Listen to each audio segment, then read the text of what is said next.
Hey, are you ready to grow your business? You have checked out the #1 resource for business leaders, entrepreneurs, startup founders, and managers. And we're going to teach you how to grow and scale your business with real actionable steps. There's no fluff in this podcast. It's just good advice. Check out this episode. If you're a first-time listener, make sure you subscribe to the podcast. And if you enjoy this episode, leave us a 5-star review. Today's episode is with Cardwell Thaxton. He's the owner of the Cardwell Thaxton Group. It's a real estate company. And I really loved this episode. He came to us through the PODMAX Global event that happens every 2 months or so. He's one of the guests on the show through that event. And Cardwell is a quite a unique person in business because he's been in business for a long time.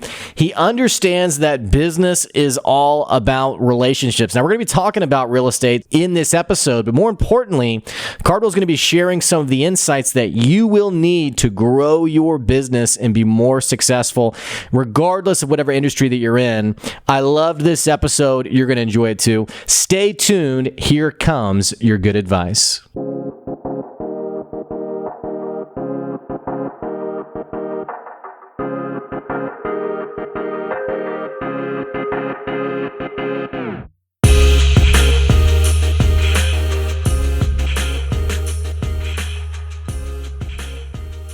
Hey, thanks for checking out another episode of the Good Advice Podcast. I'm sitting down with someone who we were joking about him teaching me everything there is to know in business. He's going to teach you a thing or two. I have Cardwell Thaxton with me today. He's the owner at the Cardwell Thaxton Group. It's a real estate company. We're going to be talking about real estate. We're going to be talking about business. We're going to be talking about how you can grow your business with some of the insights that Cardwell has applied for his own business. Cardwell, thank you for being here today. I appreciate it. Thank you, Blake. I really appreciate the opportunity to meet with you as well as your audience. So hey, absolutely, man. I'm excited to sit down with you. I only wish it could be in person. It's kind of like this. First of all, for the listeners, we're doing this through the awesome PODMAX event, which everyone should be checking out. Make sure you get in for the next event. But now you're all the way over in Princeton, New Jersey. Is that right? That's right. My office is in Princeton. Yes. Okay, so I'd have to go pretty far away. I'm down in Arkansas, so I'd have to go pretty much half the country for us to grab a cup of coffee and chat. This is the next best thing, I guess. Yes. I was in Arkansas one weekend with my ex-wife. She's actually from there, Little Rock. Yeah, I'm from Little Rock, actually. Oh, okay. Well, hopefully you don't dislike me now. You mentioned ex-wife, so I guess no, off on the wrong foot. I don't hold grudges. Okay. Not for long, anyway. Well, let's talk a little bit about you. Tell the audience exactly what are you doing with your business? All right, Blake, I'm addicted to real estate. Okay, that's what I'm about. I've been involved in real estate for almost 20 years now. I am a licensed residential real estate appraiser.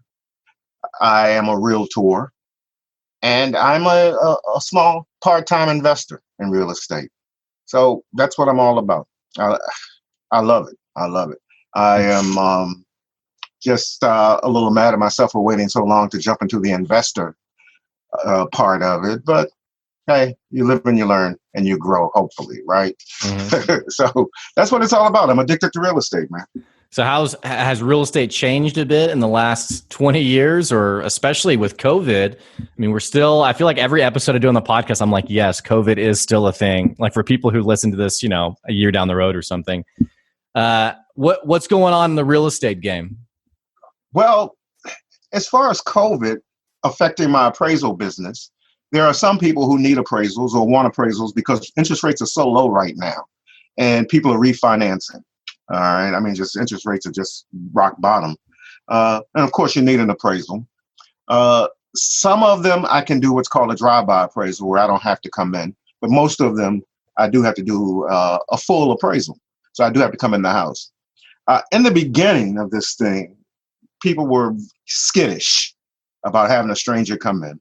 But of course, I have a mask. I have gloves. So you don't have to worry about me touching anything. I remember the first week or so, people would meet me at the door with masks and gloves, and then they would go outside while I came inside. Sure. But now they realize, okay, this guy's gloved up. He has his mask. Yeah. I set it up in the beginning, turn on the lights and everything so I don't have to touch switches and open doors and try not to touch handrails, things like that. So you don't have to fumigate the place once I leave. So as far as the appraisals, we've kind of fallen into a thing now where everyone is kind of comfortable with me coming in because we know how to act now. They're masked up. I'm masked up. I'm gloved up. The whole deal. We know how to act. Now, as far as the real estate market itself in Jersey, there's not a lot of inventory. I mean, people are buying houses. It doesn't seem to have affected. You talk to most of the realtors around here. We have more buyers than we have sellers. It's just it's crazy. People are bidding up properties. You'll list your property at say, I don't know, 100,000 and end up selling it for 115, 120. It's just crazy right now in the residential market. Now, of course, the commercial market is a little different. A lot of properties are just sitting there. Yeah. Talking residential, I mean, what's going on there? Because I mean, I have a title company as a client, and they were telling me they're doing more business now than they've ever done. They've been around for decades. Yeah. Than they've ever done in the history of their company. This is a bit interesting to think about because all we ever really hear about right now with COVID is that no one's buying, business isn't happening, and yet, you mentioned that the market's really hot residentially. I just mentioned the title company. What do you think is going on? It's not clear. It's really not clear. Why? That's what our realtors, we're all asking ourselves. And where can we find the inventory? It's amazing how people are bidding these prices up. I was talking to a realtor last week, and she was flabbergasted. Her buyer offered $20,000 more than the property was listed for. She thought he was a little crazy, and he still didn't get the bid. All right, someone offered $25,000 more than it was listed for. She was just amazed, and you're hearing stories like this all the time. So I am not sure, really, and I'm not sure you can find anyone in this business that really understands why are people scooping up so many houses, residential properties. One thing it may go right back to the fact that the interest rates are so low. We may not see interest rates in our lifetime again this low. I don't know. This seems to be the time. Now you got me thinking about refinancing. I'm like, man, I probably should jump on this train. You probably should. Yeah. Honestly, you probably should at least explore it. When you have rates under 3% and people are getting 2.5% and less in some cases, at least explore it, Blake.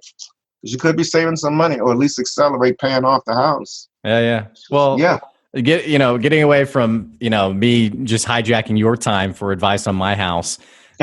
You said that you love real estate. What do you love about it? What got you into this business? That ex-wife I told you about. Dang it, I brought her up again. Yeah. She was in mortgages. This was years ago. Well, like I said, almost 20 years ago. And she was in mortgages. She thought she may want to become an appraiser. A lot of people look at the appraiser when they come to the house and they think, okay, but this seems easy. You come in, you look at some things, you go back, and then you tell me what you think my house is worth. Once they get into it, of course, they realize it's not that easy. Coming to your house is the easy part. But anyway, she started taking classes and things. And she says, you know what? I don't think this is for me, but I think you would like it. You like numbers and things. You should check it out. And I did. And she was right. She was right. I did like it. And I took the class. Now, in Jersey, you can't sit for the license until you've served a apprenticeship. You have to work under someone and accumulate 2,000 hours of supervised appraisal work before you can actually sit down for the license exam. All right. That's really the hardest part, is finding someone who has the makeup to be a good coach and a good manager. Everyone is not a teacher. We're just not all built that way. So anyway, that was the hardest part, was finding a mentor. But I took the class, I found a mentor and got into it. And after a couple of years, I was able to sit for the exam and get my license and roll out on my own.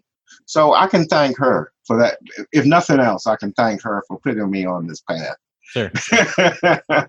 And then once you got into it, did it just click for you or what? Yes. Yeah. Number one, she's right. You do work with numbers. It did give me an opportunity to have my own business. I was in sales for many years, many years. Prior to that, I worked at the Federal Reserve Board as a programmer, going way back to COBOL. I know these generations now have never heard of COBOL or Fortran, but this was back in the early days, UNIVAC 1, that sort of thing. But most of my life, I've been in sales. And a salesperson, a commission-only salesperson, basically is in business for themselves anyway. So getting licensed actually gave me the opportunity to have my own business. And that's one of the great things to me about it is being a business person or having a micro business. Well, actually, I guess I don't even have a micro business according to the E-Myth. Basically, I've created a job for myself. Yeah. Well, you just referenced E-Myth Revisited, which is a fantastic book. If you're listening to this podcast, first of all, you got to go check out Cardwell Thaxton, first of all. Second of all, you got to check out this book, E-Myth Revisited, amazing book for business owners everywhere.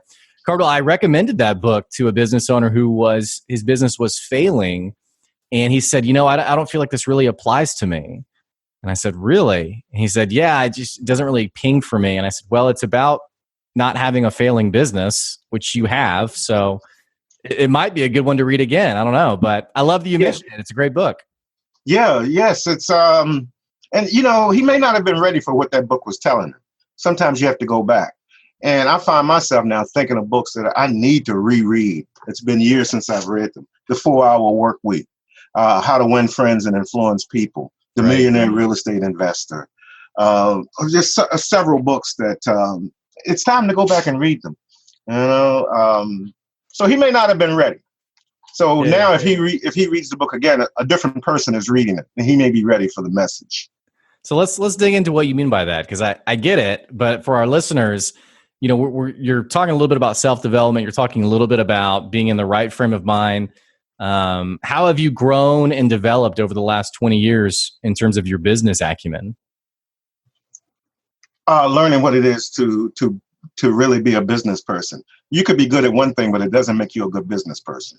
All right. Just because you're a great cook and everyone in the family and all your friends are saying you should have a restaurant, doesn't mean you're going to have a successful restaurant just because you're a great cook. They come and go. And there are a lot of people whose business just does not grow because they don't know what they're doing. They've been raised to be an employee, and that, of course, I think that in the beginning, I really had the spirit of an entrepreneur. And I had always, I'm built to be in business for myself. Even as a kid, I had my customers, my regulars that I would cut grass for. I would do snow removal in the winter time. I was always hustling. But the thing that was drilled into my head is you got to get a good education and then you get a good job. And that's what I heard. And that was the smart thing to do. You get a good job, you get married, you raise a family, et cetera, et cetera. So that's what I did. I grew up in D.C. So a good job in D.C. is working for the federal government. So you get a good education, you get good grades, you get out, you get that good government job, and you're set. So that was one of the things, Blake, that I think it opened my mind up to when I became a licensed appraiser that, okay, I have an opportunity now to start my own business, And then once I kind of peeled off and became single again, no one was going to suffer. If this thing went down the tubes, no one was going to suffer with me, right? The worst that could happen is I'd be sleeping in my car and then I wouldn't have to worry about it. Yeah, and you're like, I like my car. I'll be okay with that. Yeah. So now, of course, I'm reading business development books, personal development books, that sort of thing, and trying to get into the right frame of mind, watching and studying people that are successful, who are doing the things that I like to do or that I would like to be like. So personal development to me is something that's ongoing. Okay. Same thing with business development. There are people out there who are just amazing as far as this business thing. Gary Keller of the Keller Williams real estate empire. That guy's phenomenal.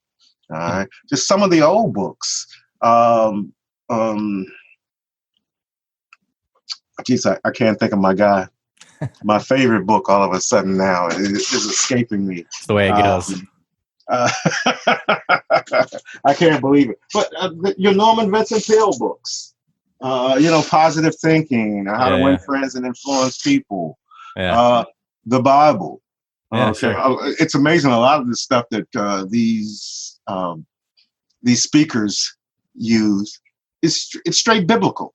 Okay, it's all biblical, and they just take any mention of God or Jesus out of it and serve it back to people, and people think, "Oh, this is so deep, man! This guy's really smart." I'm thinking, dude, it's straight out of the Old Testament. Come on now. I remember I can't remember what I had said, but I had given like a little a line of wisdom to someone, and they were like, "Wow, that was really good. Is that Confucius?" And I was like, "It's from the Bible, actually." Yeah. So, but I can't remember what it was, but it was some like really clever, something. Well, it may have been to whom much is given, much is expected. For some reason, people think that's brand new. It's from Spider-Man. Yeah. They're like, "Oh yeah, that's Uncle Ben from Spider-Man." I'm like, well, actually, yeah. I'm saying, really? Come on now. That's straight out of the Old Testament, my friend. I love it. Well, let me ask you this. Go ahead. I didn't mean to cut you off. No, I was going to say the title came to me. My favorite book is Think and Grow Rich. Oh yeah. Every couple of years, Napoleon Hill. Yeah, I've read everything that Napoleon Hill has put out, and every couple of years I'll reread that book. Number one, to remind myself, it's Think and Grow Rich. Okay, the biggest thing right now for me is getting out of my own way as far as the business goes. Getting assistance, getting some help, setting up a structure.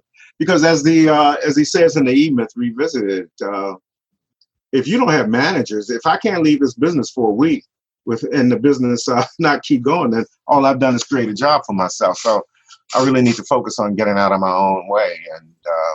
And I love that. That's great. But Think and Grow Rich, I think that's my number one book. Yeah, and I it's funny because I was talking to someone about that book specifically, and it's interesting because the positive thinking that's required to do anything, especially grow a business. I mean, it is so imperative to actually grow your business.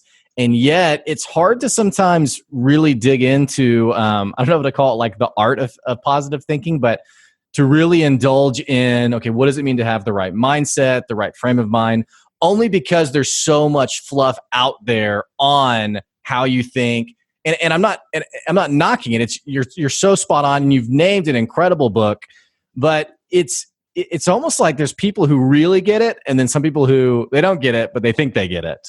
Yeah. So I don't know. Yeah. And I think that book is coming up on 100 years old now. So didn't he write it in the 30s, the 1930s or something? I can't remember now, but it's coming up on 100 years old. Well, and that's what I love about. I'm actually going to Google it. And that's the same case with what's it called? How to win friends and influence people. How to win friends and influence people with Dale Carnegie. Same deal. 1937 is Think and Grow Rich. Yeah, so these two books that are just, it's incredible, the timelessness of it and how people are still pivoting on it, talking about it. And again, definitely for the listeners, that you've given us a great book list already that you should check out. Let me ask you this, just because I know we're coming on the back half of the episode.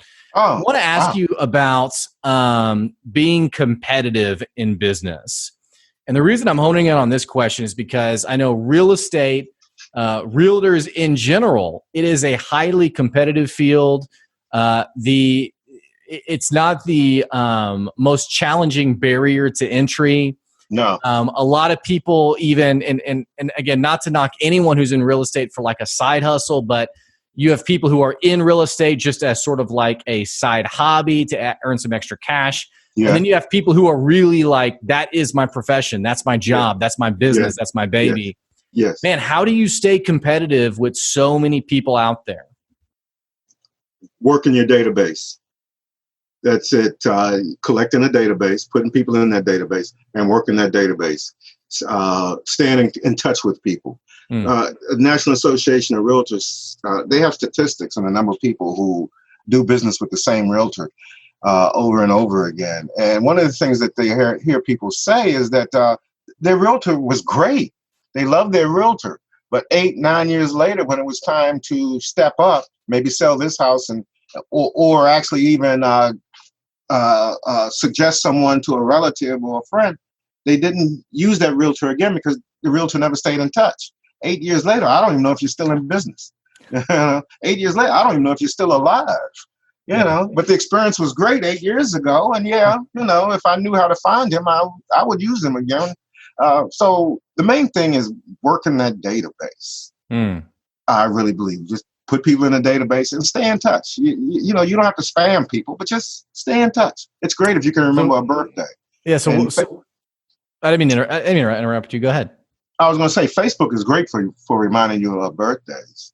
And I think drawing people into your social media too.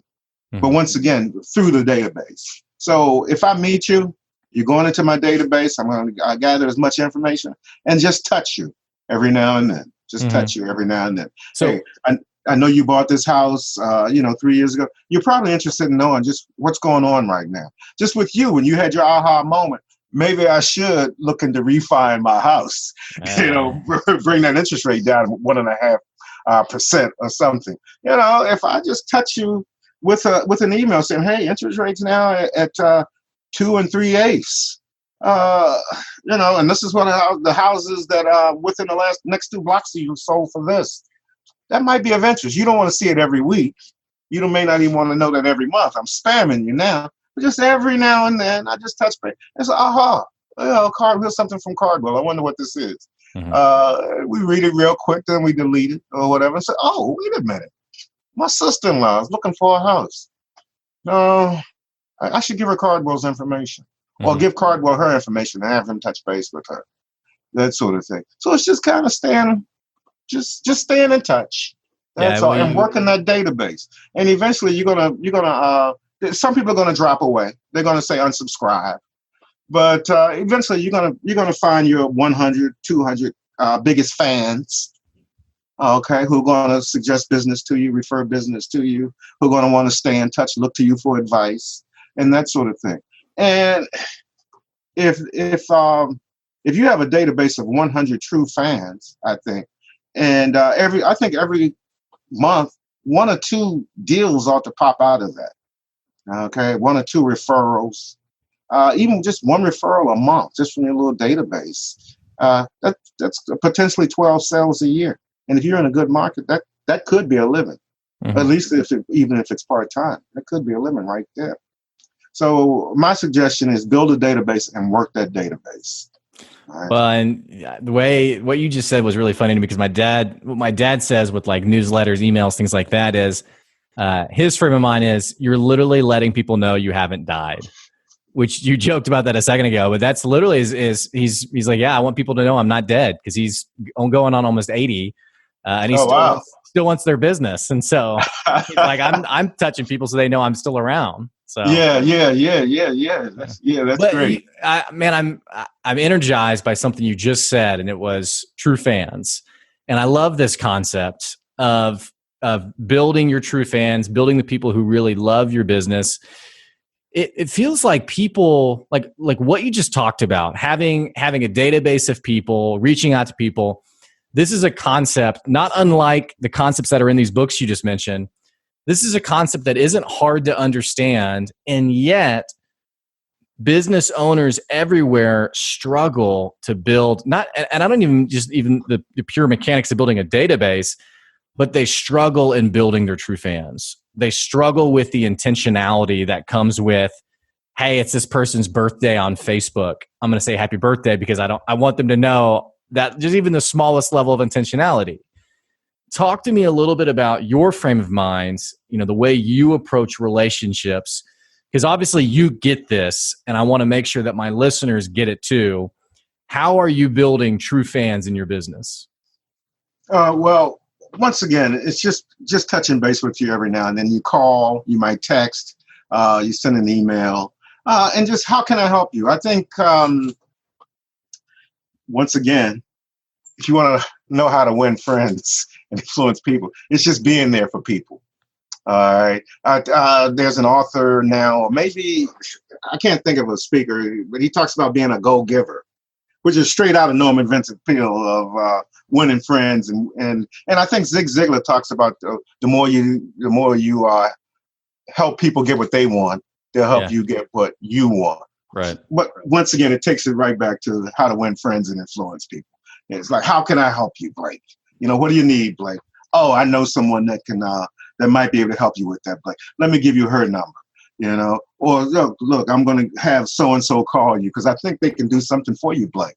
So it's just being there for people, and just staying in touch. I mean, it's really that simple. It's not a complicated thing. It's just staying in touch with people and being willing to give. That go-giver concept. Okay, I think I can help you. Let's see. I know somebody. Well, I mean, there's some, it's a frame of mind, I guess, in business too, when you're thinking, how do I give to this person, knowing, and it's, it's going to come back to you positively. Maybe. Hopefully, right? Yeah. Maybe. It may never will. Yeah, it may never will. But it feels like it's hard sometimes for business owners to get past that. And I don't think it's because everyone's so taking mentality or how do I get the sale first mentality, but in a malicious way. But I do think that some business owners cannot separate themselves from how do I get mine right here in the moment and really think about that long game. Because that's what you're talking about. I mean, you're talking about the long game because right now for example, with COVID, interest rates are so good. The person I'm thinking of I'm not thinking of my realtor because I haven't really talked to my realtor. But I am thinking about the mortgage guy I know who I've known for the last couple of years, who's reached out a couple of times and who I have a decent relationship with, right? And so it's in his way, he's played the long game better than the realtor has, which the realtor may not care at all, right? And so it's interesting when you step back and think about how do I play the long game for my business and really grow those relationships. And especially those true fans. I think you've nailed it mentioning that. I forget what the numbers. I don't remember statistics and things, but it costs more to get a new customer than it does to keep a customer. Totally. Okay. So if you put your energy into that, and so many of us worry about, going back to the true fans, so many of us worry about the people who are not our true fans. Like, why did you unsubscribe? I see so-and-so unsubscribe or Blake unfriended me. Well, that's okay. That's okay. I unsubscribed from things that I thought were great, 8 months ago. And I just realized over the last 8 months, I'm not feeling it. I unsubscribed. I unfriended you. We're not the same. I don't want to be your friend. Things like that. Having thick skin in business, man. I think it's so true. Yeah. I think when that unsubscribe notice comes through, there's always that temptation to, I guess, feel the punch to the gut a little bit, but it's just he doesn't like me. She doesn't like me. Why won't you be my friend? Yeah. But you kind of said this just a second ago. I mean, first of all, man, I love the comment on you're so right. Infinitely cheaper to keep a customer, or infinitely, even flipping it, infinitely more profitable to keep a customer than find a new one. But also, I think, with people, talking about unfriending, unsubscribing, no longer following you, what have you, in some ways, you only want to do business with the people who are like-minded. And so if they self-opt out, it's not the worst thing in the world, right? Right. That's it exactly.